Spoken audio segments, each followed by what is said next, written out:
Hello दोस्तों, मैं सौरभ कुमार तिवारी आप सभी का स्वागत करता हूं ज्ञान वृक्ष लर्निंग प्लेटफॉर्म पे। आज के सेशन में हम लोग देखेंगे डीआई डेटा इंटरप्रिटेशन, जो कि आपके अपकमिंग जो बैंक एग्जाम्स हैं उसके लिए काफ़ी ये फ्रूटफुल सेशन होगा। तो हमारा जो एप्लीकेशन है ज्ञान वृक्ष, आप वहां से भी हमारे कोर्स को परचेज कर सकते हैं और जितने भी टाइप्स के जो डीआई होंगे अपकमिंग एग्जाम के लिए जो इम्पोर्टेंट होंगे, तो हर तरह का डीआई मैं आपको बताऊंगा। तो चलिए आज एक डेमो के रूप में ये पहला जो है वो डीआई आपके बीच में रख रहा हूँ, जो कि आईपीएस पीओ में पूछा गया है। यह प्रीवियस क्वेश्चन है, ठीक है। तो आइए चलिए देखते हैं। देखो क्वेश्चन है कि a town is divided into 4 zones Z1, Z2, Z3 and Z4। ठीक है, एक टाउन है जिसमें मान लो 4 जो क्षेत्र हैं उसमें बांटा गया है Z1 to Z4। ठीक है, अब देखिए लिखा है कि each zone has certain numbers of registered valid and invalid voters. चलो यहां तक भी समझ में आ गया। The pie chart given below, मतलब ये जो है पाई चार्ट दिया हुआ है, shows the registered valid voters distributed in their 4 zones in degree। मतलब यहाँ पे जो जोन बांटा गया है वह एक डिग्री में दिया गया है। ठीक है, चलो ratio between the values of Z2 and Z4, मतलब Z2 और Z4 का जो रेशियो है वह दिया है कितना, 3:7। देखो इस चीज को समझना है। मान लो यह जो दिया है 3:7, तो मैं इसको 3x मान लेता हूँ और इसको 7x मान लेता हूँ। अभी तक आपको इतना पता चला। आगे देखो, numbers of voters in Z3, मतलब Z3 में जितने भी नंबर्स ऑफ वोटर्स हैं Z3 इज 1/3 मोर देन, मतलब कितना ज्यादा है, 1/3 ज्यादा है। किससे? The difference between the numbers of valid voters Z1 and Z2। मतलब ये कह रहा है कि Z3 में जो भी वोटर्स हैं ना, वह 1/3 मोर है। तो मतलब टोटल 3 है, उसमें से एक बढ़ गया, मतलब टोटल कितने हैं, 4/3 है। किसका भैया, Z1 और Z2 के डिफरेंस का। ठीक है, ये देखो जो दिया है मैंने लिखा, ये बातें समझ में आ गई होंगी। फिर से देखो मैं समझा देता हूं कि Z2 और Z4 का रेशियो दिया है 3:7। तो 3:7 है, तो मैंने Z2 का 3x मान लिया, Z4 का 7x मान लिया। इसमें Z1 का दिया हुआ है 108 डिग्री। ठीक है, चलो आगे देखो क्या लिखा है कि number of voters is Z3। Z3 में जो नंबर्स ऑफ वोटर्स हैं, ठीक है,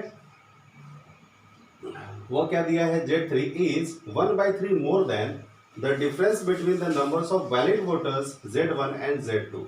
मतलब देखो यह जो डायग्राम है, ठीक है, ये देखो डायग्राम देखो समझना है। क्या बोला है कि the pie chart given below shows the registered, देखो यहाँ पे क्या लिखा है, वैलिड वोटर्स।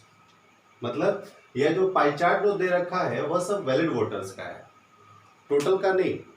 बात समझिएगा, जो वैलिड वोटर्स हैं उसका जो है ये पाई चार्ट दिया हुआ है, वह डिस्ट्रीब्यूट किया गया है।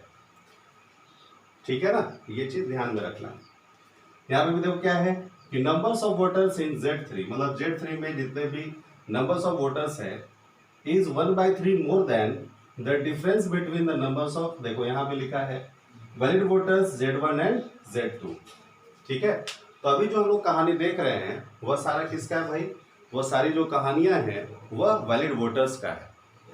हमें लगता है यहाँ तक देखो, पहले डीआई बनाने से पहले आप उसको पढ़ते चले, जितना चीज समझ में आता है देखो वो आप बस नोट करते चले, क्योंकि ऑनलाइन एग्जाम आपको ध्यान रखना है कि जो आपने एक बार पढ़ लिया तो बार बार उसको ना पढ़ना पड़े, 2 बार 3 बार रिपीट ना करना पड़े, तो आपके लिए बिल्कुल सही रहेगा।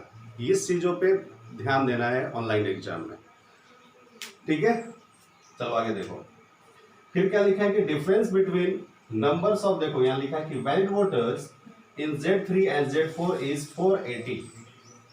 ठीक है, मतलब इन दोनों का जो डिफरेंस है Z3 और Z4 का, वह कितना है भैया, 480 है। और यहाँ पे देखो हिंट दिया है Z4 जो है वो बड़ा वैल्यू होना चाहिए Z3 से। चलो ठीक है, आगे देखो क्या लिखा है कि 20% ऑफ द रजिस्टर्ड वोटर्स, जितने भी रजिस्टर्ड हैं in the town, voted such that theirs votes were invalid.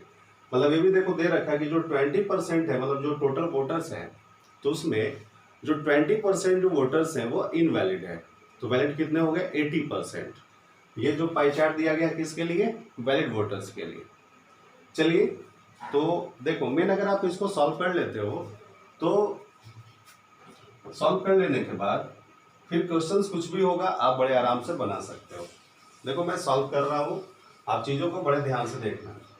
अच्छा एक चीज़ बताओ, अगर ये Z1 है 108 दिया हुआ है डिग्री, तो सबको पता है ना कि 360 डिग्री है वो कितने परसेंट के बराबर? 100% के बराबर। मतलब इस दोनों में तो कोई डिफरेंस नहीं। तो ये सोचो कि जब 100 डिग्री बराबर 360, तो ये बताइए तो 10 डिग्री बराबर कितना? 36 डिग्री। क्या इसमें कोई दिक्कत है? अगर 100% इक्वल है 360 के, तो 10% इक्वल होगा ना 36 के। इसमें तो कोई तकलीफ नहीं है। अच्छा, तो ये बताओ, अगर यहाँ पे 108 दिया है, ठीक है, आप तो खैर ये आसान डेटा है तो आप ऐसे भी देखो जोड़ सकते हो। देखो कि ये आखिर कितना परसेंट हो जाएगा? फिर कितना परसेंट हो जाएगा? 30% हो जाएगा ना, कहीं कोई दिक्कत नहीं। मतलब 108 जो है वह कितने परसेंट के बराबर हो जाएगा? 30% के बराबर। बोलिए कोई दिक्कत है? अब देखो, अब इधर जो है, इधर जो है कुछ नहीं दिया है, कोई वैल्यू कोई डिग्री ये सब नहीं दिया गया है। तो इसको भैया कैसे हम सॉल्व करेंगे? तो देखिए एक काम करेंगे, अगर मान लो मैं अगर इसको भी ये वैलिड वाले चल रहे हैं कहानियां, समझना अच्छे से। मान लीजिए कि अगर मैं अभी इस पूरे को 100% मान लेता हूं, इस पाई चार्ट को, ठीक है, अभी मैं मान लेता हूं, तो अगर ये 30% है, यहां से यहां तक का जो वैल्यू है वो 30% दे रखा है, तो इधर जो बचे हुए जो वैल्यू है कितने हो जाएंगे? 70%, 70% हो जाएंगे, होंगे ना इधर 70%। चलो, अगर तुम ऐसी मानोगे कि अगर x बराबर कितना, हम इमेजिन कुछ भी हो सकती है इसकी वैल्यू, 3x है, मतलब x की वैल्यू तो भी कुछ भी हो सकती है, आप यहां से डायरेक्ट वैल्यू नहीं निकाल सकते। तो देखो इसको कैसे सोचते हैं। अगर मान लो लिखा है कि Z3 इक्वल टू नहीं करते, ऐसे लिखते हैं कि Z3 प्लस देखो 3x और 7x कितने हो जाएंगे? 10x। बोलिए कोई दिक्कत? इक्वल टू कितने परसेंट के बराबर? 70% के बराबर। बोलिए क्या आपको इस स्टेप में कोई दिक्कत है? देखो कैसे, अगर मैं अभी इसको 100% मान लेता हूँ, ठीक है, तो ये अगर 30 दे रखा है तो इधर कितने बचे? 70 बचे। तो 70 किसकी वैल्यू है? देखो Z2, Z3 और Z4 की। तो यहाँ पे आप देख रहे हो कि Z2 बराबर है किसके? 3x के, और Z4 किसके बराबर है? 7x के। तो मैं इसको कैसे लिखता? देखो ऐसे लिखता ना कि Z2 plus Z3 plus Z4। समझ रहे हो? तो Z2 के जगह पे क्या है भैया? 3x, Z4 के जगह पे क्या है? 7x, और ये क्या है? Z3 है। इसके बारे में कोई इंफॉर्मेशन नहीं है, तो आप इसको लिख सकते हो ना कि 7x और 3x मतलब 10x। तो देखो मैंने वही लिखा कि Z3 प्लस 10x बराबर किसके है? 70%। इस स्टेप में कोई दिक्कत नहीं होनी चाहिए। अब देखो यहां तक तो कोई प्रॉब्लम नहीं होनी चाहिए, ठीक है। अगर मैं यहाँ पे ऐसा एक और स्टेप चलूं तो मैं इसको लिख सकता हूँ कि Z3 बराबर 70% माइनस 10x। बोलो कोई दिक्कत?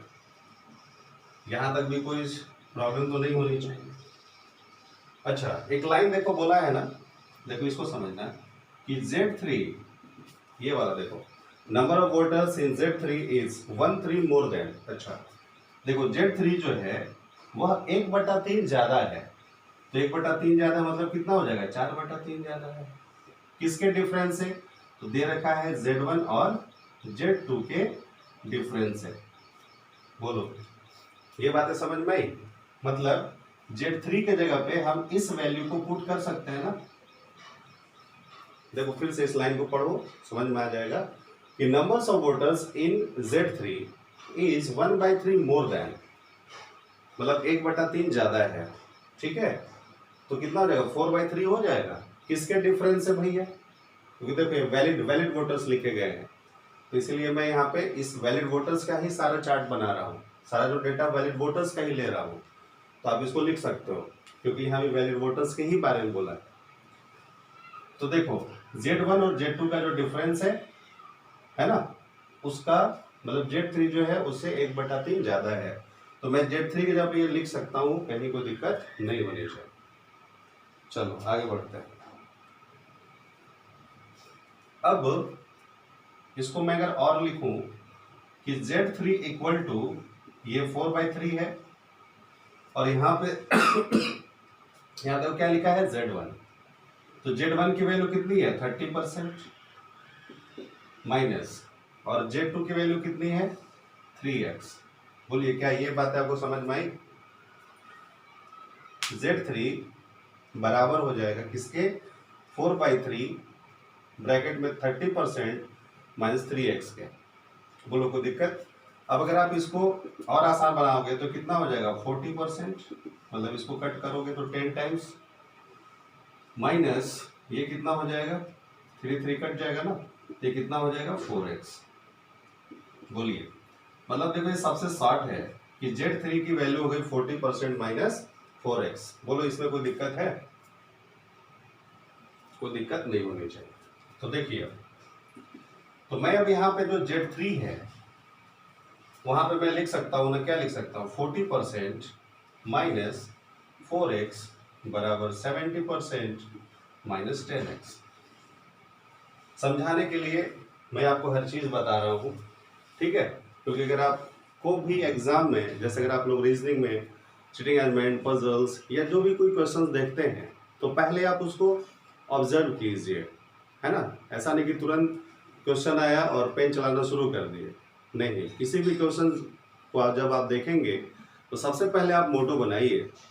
आपका जो प्रैक्टिस में आप यही करिए कि कोई भी जब आप क्वेश्चन देखिए तो उस पर कुछ सेकेंड दीजिए, इसी तरह से मन में सोचने का क्या टेक्निक हो सकता है, इस तरह से आप प्रैक्टिस कीजिए तो चीज़ें बहुत आसान हो जाएंगी। और देखिए अब अगर आप इसको देखो सॉल्व करते हो तो इधर 40% है, इधर से मान लो प्लस 70 पर इधर आके क्या हो जाएगा माइनस का 30%। ये देखो माइनस 10x है, उधर जाएगा तो क्या हो जाएगा माइनस का 6x। बोलिए कोई दिक्कत, ये और ये तो कहानी खत्म। इसका मतलब कि x की जो वैल्यू है वो किसके बराबर हो जाएगी 5% के बराबर हो जाएगी। बोलिए क्या ये आपको बातें समझ में आई। हमें लगता है कि यहां तक चीजें आपको क्लियर हो गई होंगी। इसको मैं मिटा देता हूं। बोलो कोई दिक्कत है। अब देखो कितना आसान हो, जब x की वैल्यू जब 5% हो गया तो ये कितना हो जाएगा, ये हो जाएगा आपका 15%, ये आपका हो जाएगा 35% हो जाएगा। बोलिए अब देखो अगर आप इसको भी कितना मान दो 30 40 50 30 80, तो ये कितना बच गया 20%। अब ये गड़बड़ नहीं करना है, अभी ये सब वैलिड वोटर्स चल रहे हैं, अभी इनवैलिड बाकी है, इसीलिए चिंता नहीं करनी है। आगे देखो यहां तक हम लोग इस चीज को फाइंड कर चुके हैं। अब देखो अगर x की वैल्यू अगर हम लोग निकाल चुके 5%, ठीक है, तो अब हम लोग क्या लिख सकते हैं इसको। अब आप देखते हैं Z3 और Z4 को, Z3 और Z4 को देखो क्या लिखा है कि difference between numbers of valid voters. देखो यहाँ पे भी वैलिड वोटर्स ही लिखा है Z4 और Z3। तो ये बताओ कि Z4 कितना है 35% और Z3 कितना है 20%, ठीक है, तो इस दोनों का डिफरेंस कितना हो गया 15%। ये किसके बराबर है भैया 480 के बराबर। बोलो क्या कोई दिक्कत है। देखिए ये कितना हो जाएगा 45 2, मतलब ये हो गया आपका 3200, ठीक है। मतलब इस पूरे जो डेटा की जो वैल्यू हो गई तो कितनी हो गई 3200। अगर ये 3200 हो गया तो अब आप यहां से मल्टीप्लाई करेंगे वैलिड वोटर्स के लिए, कहीं कोई दिक्कत नहीं होनी चाहिए। अच्छा चलो, अगर ये अब 3200 है, ठीक, तो ये 3200 कितने परसेंट के बराबर, चलो अब हम उसमें चल रहे हैं टोटल में, तो यह बराबर है 80% के बराबर, ठीक है। तो ये कितना हो जाएगा 840, तो मतलब 100% की जो वैल्यू है वो कितनी हो जाएगी 4000, कितनी हो जाएगी 4000, ठीक है। तो दिक्कत मतलब अब आपका आंसर आ गया कि भाई अगर ये 4000 है, ठीक है, 4000 दे रखा है, तो ये 3200 हो गया 80% के बराबर, तो 100% मतलब टोटल जो वोटर्स है वो कितने हो जाएंगे, तो वो हो जाएंगे कितने 4000, 4000। बोलिए कोई दिक्कत है? यही इसमें आपको देखना था। देखो ये क्वेश्चंस आपके एग्जाम में आए हैं, पहले तो आपको भाई ऑब्जर्व करना होगा। अगर आपने यहाँ तक फाइंड कर लिया, अगर आपसे पूछा जाएगा कि वैलिड वोटर्स का संख्या बताइए, तो यहाँ आ चुका है 3200, टोटल कितने वोटर्स थे तो 4000। फिर अब क्वेश्चन पूछता है तो उसमें आपका परसेंटेज, मेन अगर आप रेशियो वगैरह जो चैप्टर्स वो कर लो, रेशियो कर लोगे तो बहुत चीज़ें कवर हो जाएंगी। मैंने देखो डीआई में परसेंटेज, एवरेज, ठीक है, रेशियो, ये ही सारी चीज़ों से देखो, अब ये जो है परसेंटेज पे ही क्वेश्चंस है ना, ये परसेंटेज का ही क्वेश्चंस है। तो ये सब क्वेश्चंस आपके जो एग्जाम में आते हैं, तो जो बेसिक जो कुछ चैप्टर्स है उसको आप लोग फोकस कीजिए। और आप अगर बैंक की तैयारी कर रहे हो तो अर्थमेटिक पोर्शन को अच्छा बनाइए, अगर वो अच्छा है तो डीआई अपने आप अच्छा हो जाएगा। बात समझ रहे हैं ना? अर्थमेटिक अगर आपको आता है, नहीं भी आता तो आप उसको खूब प्रैक्टिस करो, ठीक है ना, ताकि आप कोई क्वेश्चन जब देखो तो तुरंत ऑब्जर्व करो और उसको तुरंत दिमाग क्लिक कर जाए। तो ये कैसे होगा, आपका अगर कॉन्सेप्ट क्लियर है, अगर आप बार बार प्रैक्टिस कर रहे हैं, तभी ये पॉसिबल है, ठीक है। तो चलिए आज का ये पहला एक डीआई था, ये एग्जाम में पूछा गया है, ठीक है। और नेक्स्ट में मैं फिर से आपसे मिलूँगा, अब डीआई की भी क्लासेस स्टार्ट होगी, तो आप हमारे साथ जुड़े, जल्द से जल्द जुड़े। Thank you very much.